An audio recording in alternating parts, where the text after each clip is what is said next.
What's up? In this video, I'll give you a very quick guide on how you can deposit your money in MoonPay. So, depositing funds in MoonPay is the first step to buying crypto, so let's do it safely. The first thing that you will have to do is open your MoonPay and of course log in or sign up if you don't have one yet. Then what you will have to do at the bottom, you will see deposit, which is right here, and then you will just have to select the currency that you want, and you will of course have to click buy ETH or whatever device, whatever it is that you've selected as your currency. And then what you will have to do is you will just have to select the amount. So it really depends on you. You will just have to enter that, and then after you've entered the amount that you want, you will just have to choose the payment method after you click continue with the currency.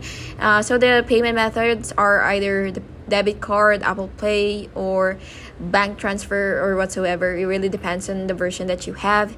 And then after all that, you will just have to complete the verification, which is either ID and selfie if required. And then after all that, you will just have to confirm the deposit and your funds should appear in MoonPay balance. And yeah, that's basically just it. It's really quick and secure, and you're now ready to buy your crypto. Thank you and have an awesome day.